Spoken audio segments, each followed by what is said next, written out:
Welcome to Jerry's Aquatics. Hello and good day mga kabisda. For today's video, share ko lang sa inyo kung paano nga ba mag-set up ng bagong aquarium at kung ano nga ba ang mga dapat gawin.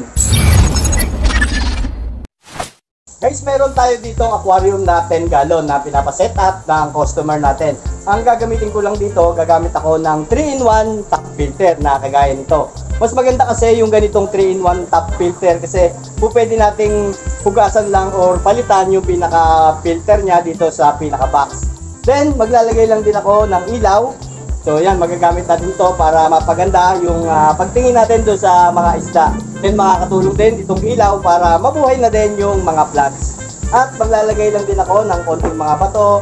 Then, ito yung pang backdrop natin. Then, maglalagay lang din ako ng mga pebbles. So, ito.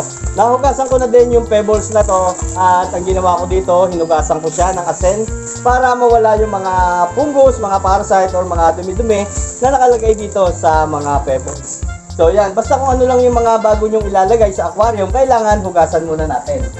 Then, maglalagay lang din ako ng konting mga aquatic plants. So, yan. Mabubuhay na yung ganitong mga aquatic plants dahil nga, ano lang naman to, mga low-tech.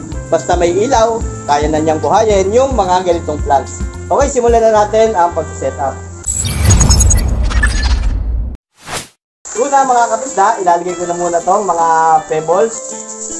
Para nga pala dito sa 10 gallon na aquarium, 3 kilo na pebbles yung inilagay ko. Then, ilalagay na natin itong pinaka-filter box or yung 3-in-1 filter. Guys, mas maganda na sa opposite natin ilalagay yung pinaka-motor niya. Then, yung pinaka-box naman niya, dito naman sa gawing side na to. Para nga, pag nag-flow yung tubig, kukunin dito ng pinaka-filter natin yung dumi. Then, yung babagsak dito na tubig, iikot lang siya. Kumbaga, masasala na dito, then pupunta dito yung tubig, doon papunta sa motor at iaakit naman dito yung mga dumi. After ko naman mailagay yung top filter natin, yung susunod naman natin, lalagyan natin itong mga bato. So yan, konting mga bato lang, konting design para simple lang, hindi siya masyadong magulo. Kumbaga, pag iba-iba kasi yung mga ilalagay natin na design, parang masyado siyang magulo, masikip. So yan, sisimplihan lang natin yung pinaka-setup natin dito. Konting pebbles, konting bato, then yan, okay na. At ilalagay na natin ngayon sa likod yung bato itong mga aquatic plants. So yan, pwede naman to, basta mabubuhay naman to kahit mga walang aqua soil. Basta meron lang ditong buhangin, then may ilaw, mabubuhay na yung mga ganitong aquatic plants. Then ilalagay ko na muna itong pinaka-background natin. Sa labas lang na aquarium to ilalagay. Mas maganda kasi yung merong background para mas kitang-kita yung mga isda natin. Okay, so yan mga kabisda, almost done na. Then pwede na natin lagyan ng tubig.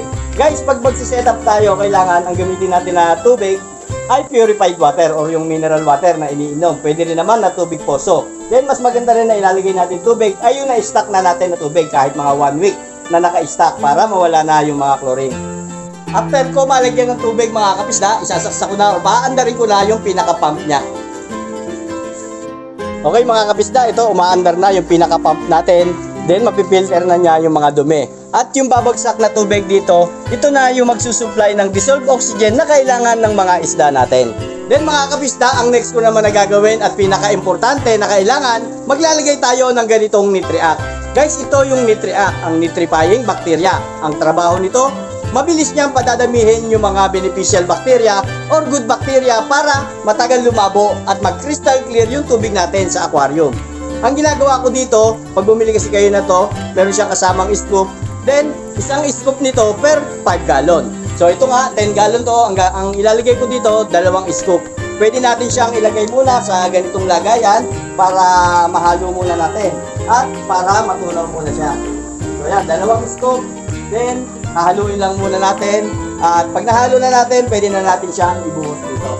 So, yan. Subukan naman na yung ganitong nitriac na talaga namang nakakapagbalinaw ng tubig natin. At mabilis nga niyang pinapadami yung mga beneficial bacteria. Kaya hindi magkakasakit yung mga isda natin at magki-crystal clear talaga yung tubig natin sa aquarium. Then after naman yan, pwede na tayo maglagay ng isda. At tara, papakita ko sa inyo kung anong isda yung ilalagay natin dito. Guys, ito yung ilalagay natin. Ang isda na tinatawag na Glowfish Tetra. Ang ganda kasi ng mga Glowfish Tetra na to, iba-iba yung mga kulay nila. Kaya maglalagay tayo dito sa 10 gallon ng kahit mga 8 pieces lang muna. Okay, ito na mga kapisda. Nahuli na natin yung mga Glowfish Tetra. Then guys, ito tatandaan nyo, pag may bago kayong isda na bagong bili or bagong ililipat sa aquarium natin, kailangan i-acclimate muna natin. Yung tinatawag na acclimate, kailangan ipapatong muna natin siya dito sa ibabaw ng tubig sa aquarium.